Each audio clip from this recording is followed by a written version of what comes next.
बात करने के लिए लॉगिन करें www.astrotak.com। नवरात्रि में लौंग का प्रयोग बहुत ज़्यादा बढ़ जाता है या लोग लौंग का इस्तेमाल बहुत ज़्यादा करते हैं। ज्योतिष में क्या मामला है? देखिए, वैसे तो लौंग एक मसाला है, स्पाइसेस का एक हिस्सा है, मसाले का एक हिस्सा है, लेकिन ये एक अद्भुत प्रभाव वाला चमत्कारी मसाला है। ये कोई सामान्य मसाला नहीं है। इसका जो प्रभाव है, जो इम्पैक्ट है, वो बहुत चमत्कारी है, बहुत शक्तिशाली है। अपने रंग और अपने गुणों की वजह से ये शनि और बुध का मसाला माना जाता है। एक तो लौंग का रंग काला होता है और दूसरा उसकी जो खुशबू है वो बहुत तेज होती है, इसलिए उसका संबंध बुध से भी माना जाता है। लौंग की अगर बात करें तो सामान्यतः ये कफ का नाश करता है। आप देखिए, लोग चाय में डाल करके पीते हैं, सर्दी जुकाम होने पे लौंग चूसते हैं। और लौंग जो है ये पाचन में सहायक है। अगर आप भोजन के बाद लौंग चबाएं या लौंग को चूसें तो डाइजेशन आपका बेहतर हो जाता है। लौंग जो मसाला है, तंत्र साधना में या विशेष साधना में लौंग का विशेष प्रयोग होता है। साथ ही साथ मां दुर्गा की पूजा में, देवी की पूजा में लौंग बहुत ज्यादा प्रयोग किया जाता है। लौंग के बारे में एक बात समझिए कि पूरी नवरात्रि में लौंग के इतने सारे प्रयोग हो सकते हैं जिससे आप अपने जीवन की बहुत सारी मुश्किलों को दूर कर सकते हैं। आपको यह समझना होगा कि लौंग कैसा होगा, उसका प्रयोग कैसे करेंगे। अगर इसको समझ करके आप नवरात्रि में लौंग का इस्तेमाल करें तो लौंग के प्रयोग से आपको लाभ होगा। जैसा कि हमने आपको शुरू में बताया कि लौंग के कुछ ऐसे प्रयोग हैं, कुछ ऐसे चमत्कार हैं जिनका अगर आप पालन करें तो आप अपनी हर मनोकामना को नवरात्रि में पूर्ण कर सकते हैं। क्या करेंगे?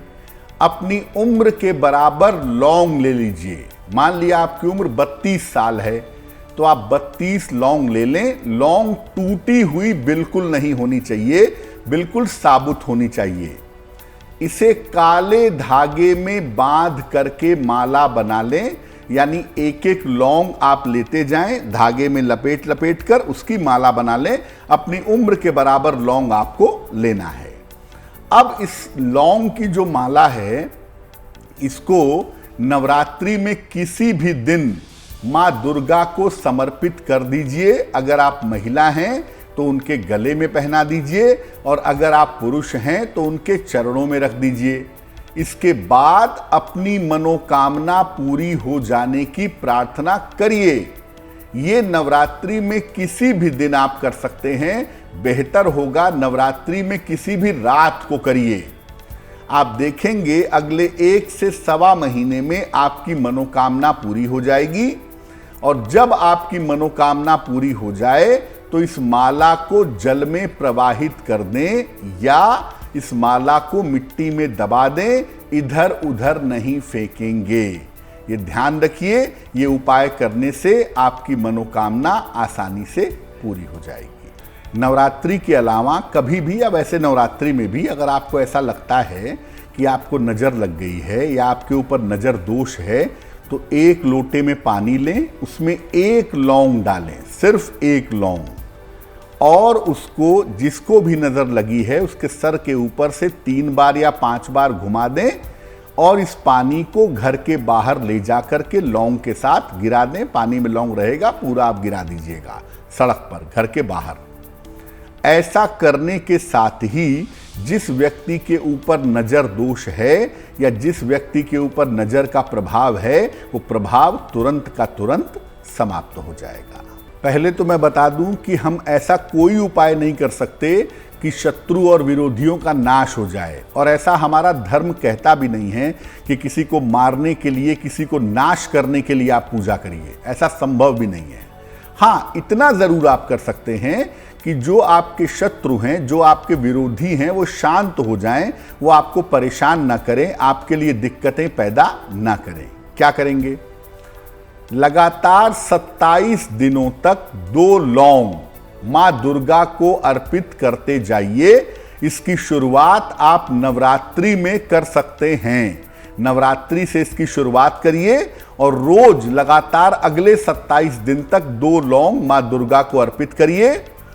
इसके बाद सभी लौंग को आप इकट्ठा कर लीजिए और 28वें दिन सारी लौंग को इकट्ठा करके अग्नि में जला लीजिए, चाहे कपूर जला के चाहे लकड़ी जला के सारी लौंग उसमें डाल दीजिए।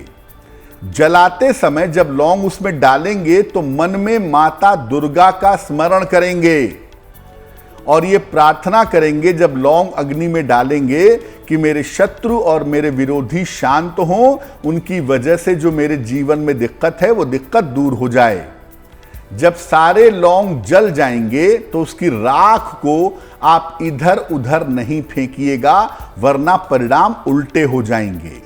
जलने के बाद इसकी राख को सावधानी से इकट्ठा करके या तो जल में प्रवाहित कर दें या मिट्टी में दबा दें। आपकी ये मनोकामना निश्चित रूप से पूरी हो जाएगी। देखिए, अगर हम लौंग के कुछ और चमत्कारी प्रयोगों की बात करें, जैसा कि शगुफ्ता भी कह रही थी कि नजर अगर लग जाए तो क्या करना चाहिए, लेकिन बहुत बार ऐसा भी होता है कि लोग कहते हैं कि मेरे ऊपर किसी ने तंत्र कर दिया है, किसी ने मंत्र का प्रयोग कर दिया है, मैं तंत्र मंत्र से परेशान हूं। कैसे इसके असर को समाप्त करें?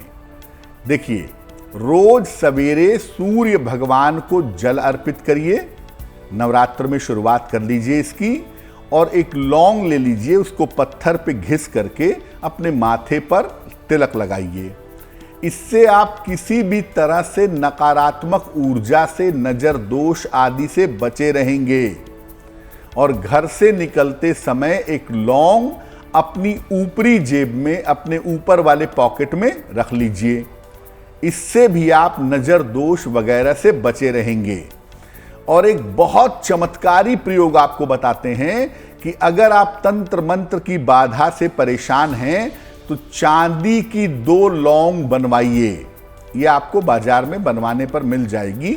चांदी की 2 लौंग बनवाइए और ये माँ दुर्गा के मंदिर में जाकर के नवरात्रि में समर्पित कर दीजिएगा, उनको अर्पित कर दीजिएगा।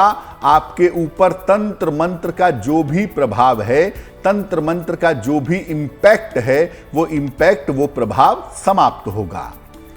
चांदी की जो लौंग होती है उसको ले जाने के पहले जिसको जिसको भी ऐसा लगता है कि उसके ऊपर तंत्र मंत्र का प्रभाव है, वो 2 लौंग आप लीजिए, सबके हाथ से स्पर्श करा लीजिए, पूरे परिवार वाले के लोगों के हाथ से छुला लीजिए, उसको स्पर्श करा लीजिए और इसके बाद इस 2 लौंग को ले जाके देवी के चरणों में रख दीजिएगा और देवी से प्रार्थना करिएगा कि आपके ऊपर या परिवार के ऊपर जो तंत्र मंत्र का प्रभाव है वो प्रभाव। देखिए, बहुत सारे लोग जब दीपक जलाते हैं तो दीपक के तेल में लौंग डाल देते हैं। हालांकि माँ दुर्गा की पूजा में ऐसा करना आवश्यक नहीं है कि आप तेल में लौंग डालें, आप चाहें तो डाल दें। मुख्यतः क्या होता है कि अगर आपका पैसा कहीं फंस गया है या आप किसी मुकदमेबाजी से जूझ रहे हैं, कोई वाद विवाद चल रहा है, तो शनिदेव के लिए जो सरसों के तेल का दीपक जलाया जाता है शनिवार की शाम को, उसके तेल में एक लौंग डाल देना चाहिए। ये लौंग डाल करके शनिदेव के लिए जब आप दीपक जलाएंगे शनिवार की शाम को, तो इससे आपके फंसे हुए पैसे निकलेंगे। अगर केस मुकदमे से, लीगल मैटर्स से परेशान हैं तो वो समस्या आपकी हल हो जाएगी। जहां तक देवी की बात है, बताशा आप जानते होंगे, एक बताशा लें, उस पर 2 लौंग रखें और वो अगर आप देवी को पूरे नवरात्रि में समर्पित करते रहें तो आपकी धन संबंधी बाधाएं दूर हो जाएंगी। और बाद में इस लौंग को, इस बताशे को प्रसाद की तरह ग्रहण कर लें। तो अगर आप लौंग और बताशा यानी एक बताशे पे 2 लौंग रख करके देवी को नवरात्रि भर अर्पित करते रहिए तो आपकी आर्थिक स्थिति बेहतर बनी रहेगी।